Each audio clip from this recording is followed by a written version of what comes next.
Hello les rêveurs, nous sommes au début du mois d'août 2016, je vais donc vous parler de toutes les réceptions que j'ai fait au mois de juillet et j'en profiterai aussi pour vous parler de mon expérience tout simplement génialissime au JMJ de Cracovie.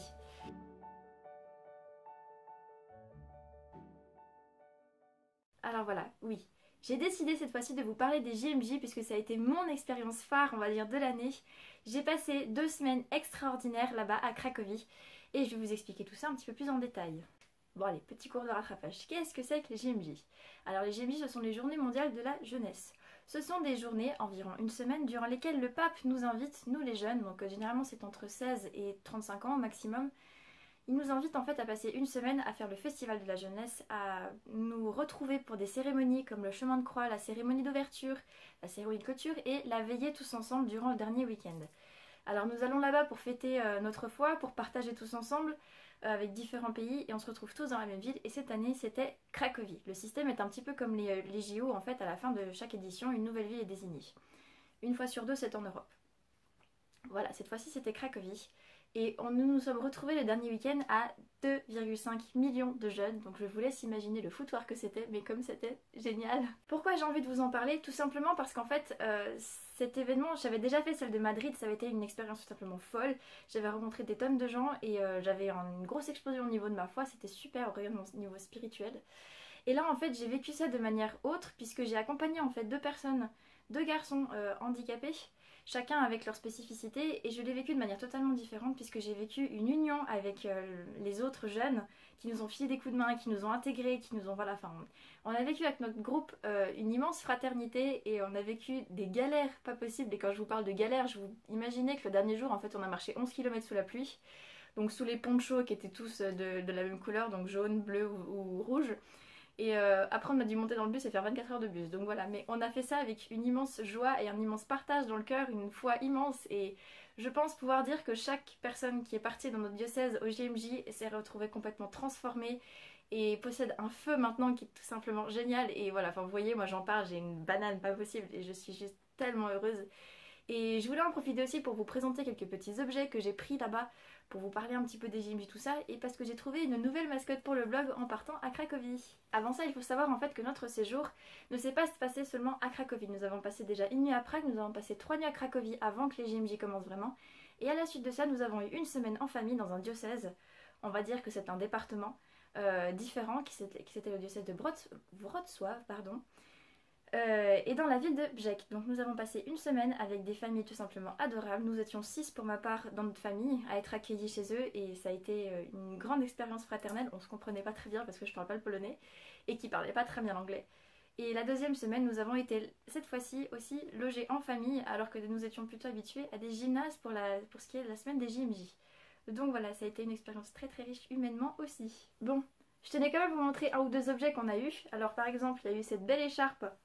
Vous voyez avec des trucs de Cracovie et le super symbole des JMJ ici, voilà.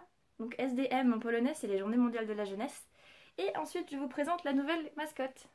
Il s'agit en fait de Petit Croc, sachant que croc en polonais veut dire pas, genre le pas qu'on marche.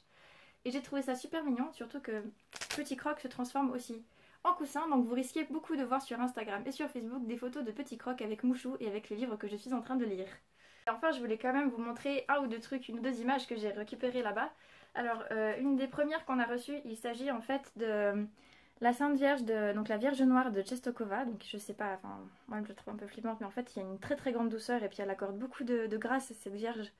Donc on a été là-bas au sanctuaire de Częstochowa. Il faut savoir qu'en fait il lui change ses habits tous les jours, il y a quelque chose qui passe devant et c'est très très beau. Il y a plein de fois aussi qui se dégagent là-bas. Et c'est une grande grande figure que le pape Jean-Paul II a beaucoup, enfin que Saint Jean-Paul II a beaucoup demandé et elle a fait beaucoup d'intercessions pour lui. Donc voilà, apparemment c'est grâce à elle aussi que la Vierge de Fatima et donc la Vierge Noire aussi, qui a permis que sa balle soit déviée et qu'il puisse survivre à son attentat quand il y a eu lieu. Après ça, je vous présente une image que beaucoup connaissent et que nous, en fait, on a avalé pendant les JMJ, mais c'est une image que je connaissais déjà et que j'aime énormément. Il s'agit du Christ miséricordieux qui a été représenté selon les indications de Sainte Faustine, Sainte Sœur Faustine. Et en dessous c'est marqué en fait Jésus j'ai confiance en toi qui se dit en polonais Jezu ufam tobie. Donc en fait ça représente simplement le Christ miséricordieux, victorieux, qui se fait avec un chapelet particulier, le chapelet de la miséricorde divine. Et en fait, pour ceux qui savent, quand le Christ a eu son cœur transpercé sur la croix, il y a de l'eau et du sang qui sont sortis. Donc c'est un petit peu ça, c'est ce rayonnement avec plein de miséricorde. Voilà, je pourrais pas tout vous expliquer parce qu'on a passé tout ça et puis qu'il y a beaucoup de choses à en dire, mais je sais pas vous, moi je le trouve très beau et je trouve que c'est voilà, une très belle image qui nous apporte énormément. Voilà, après pour ceux qui voudraient en parler plus avec moi, il n'y a aucun problème et je vais m'arrêter là parce que je pense que ça fait déjà beaucoup et pour ceux qui veulent parler de livres, eh ben ça fait largement trop. Concernant les acquisitions de ce mois-ci, on ne peut pas dire qu'elles soient nombreuses. J'en ai eu 6 en tout, ce qui n'est pas plus mal vu que juin, vous vous en rappelez, était très chargé. Donc, j'ai reçu, on va commencer par le numérique, j'ai reçu 96 ou 96 pour ceux qui parlent comme moi un peu suisse. 96, la sixième corde, tome 1 de Benjamin et Caroline Caro. Donc c'est un roman qui a l'air assez humoristique, assez frais, apparemment à se lire tranquillement sur un transat en été, donc ce que j'ai bien l'intention de faire, pas forcément sur un transat, mais durant cette période. Et je ne demande qu'à voir, je vous avoue que j'ai oublié en fait pas mal de trucs pendant mes JMJ vu que ça a fait beaucoup de choses. Donc voilà, je me demande simplement ce que ça veut donner et pour l'instant je pars assez optimiste et je pense que ça sera une de mes prochaines lectures. Ah, et au cas où la couverture n'était pas entière sur la liseuse, ma liseuse a tendance à découler un petit peu. Et je ne sais pas trop comment faire. Donc voilà, je vous montrerai le lien, en tout cas vous trouverez le lien du bilan, vous aurez la photo en entier pour si jamais ça vous intéresse. Ensuite, j'ai reçu un livre que j'ai déjà chroniqué puisqu'il était court, en fait je l'ai lu avant de partir au JMJ.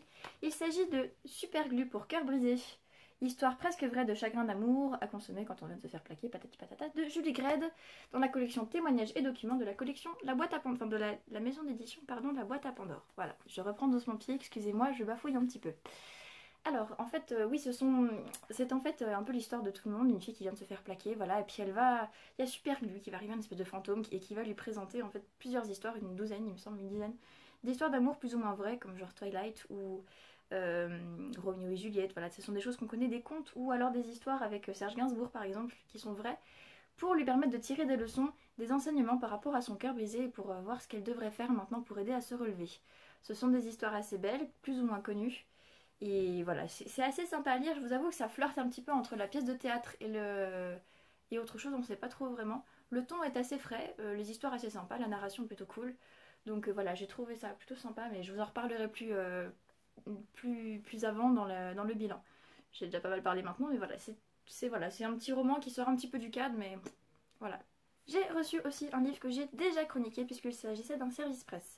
Alors, j'ai reçu Un merci de trop de Karen Ponte chez Michel Lafon. Alors, cette fois-ci, en fait, c'est l'histoire d'une jeune fille, enfin, une jeune femme plutôt qui a une trentaine d'années qui décide de reprendre sa vie en main. Elle a toujours été un petit peu effacée, elle s'est laissée marcher sur les pieds, elle a toujours dit oui. Bref, cette fois-ci, elle a envie de changer les choses et elle va se rendre compte que, elle a fait un changement et tout va lui tomber sur la tête.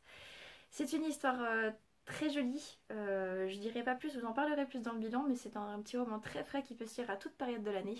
C'est plutôt drôle et ça se lit très vite. Pour les prochains livres que je vais vous présenter, je sais que certains vont bondir de joie, vont être super contents, bref, attendez-vous à ce que ça vous plaise.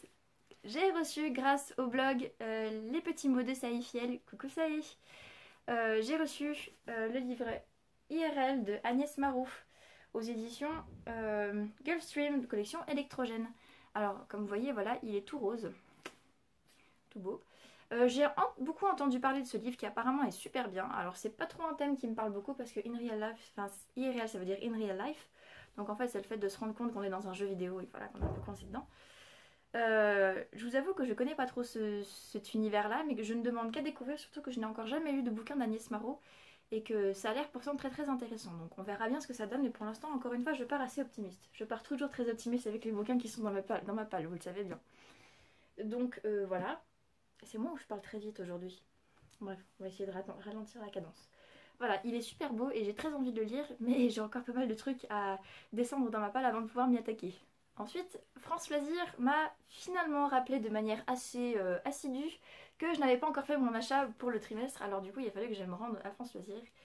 Et la vendeuse m'a dit, vous savez, si vous prenez le tome 1, prenez le tome 2 parce qu'il n'y en a presque plus et puis je pense pas qu'il refera un tirage. Donc voilà, je me suis retrouvée avec 2 bouquins au lieu d'un. J'ai donc pris Les ailes d'émeraude d'Alexiane de Lys aux éditions Nouvelle Plume, le tome 1 et le tome 2. Alors je ne sais pas du tout ce que ça va donner, j'en ai entendu encore une fois beaucoup de bien, les gens attendaient réellement ce tome 2 depuis 1 an et demi, quelque chose comme ça. Et le tome 1 avait été vraiment super sympa, plein d'humour, patati patata, un univers super cool. Donc je ne demande vraiment qu'à découvrir. Moi je suis plutôt enthousiaste, ce sont des gros bouquins. J'avais plutôt aimé l'autre livre que j'avais eu dans cette collection. Alors je sais pas, on verra bien. Mais encore une fois je me dis que ça peut être sympa. Voilà. Je vous avoue que j'ai là aussi un peu oublié le pitch qu'il y avait, le résumé. J'ai pas envie de le relire, comme ça j'aurai la surprise totale. Mais voilà, j'ai juste très envie de le lire et très envie de vous donner mon avis après ça. Voilà, alors je suis désolée d'avoir été aussi longue, surtout concernant les JMJ, mais vous voyez comme ça m'a marqué. Il fallait que je partage ça avec vous, que je partage ça avec le monde entier. Du coup, voilà, je fais un gros bisou à tous ceux qui étaient avec moi au JMJ pour le groupe de Beléars, si vous passez par là. Je vous embrasse très fort et j'espère qu'on se revoit bientôt. Je fais un coucou aussi à Stéphane qui est aussi youtubeur et qu'on a enfin réussi à se croiser au campus Miséricordiae. Et bah j'embrasse tous ceux qui étaient là aussi au JMJ mais que je n'ai pas vu. Et je vous dis à très vite pour le bilan lecture que je devrais tourner demain. Oui, demain. Pour ce que j'ai lu, c'est-à-dire 5 livres. C'est pas énorme, voilà. Et je vous dis en tout cas à très bientôt. Et n'hésitez pas à me dire ce que vous avez reçu aussi ce mois-ci, ça me fera très plaisir. Merci encore aussi d'avoir autant augmenté mon nombre d'abonnés sur cette chaîne, c'est incroyable. Et voilà, je vous remercie, je vous fais plein de poutous et je vous souhaite d'excellents rêves, qu'ils soient en mots ou non.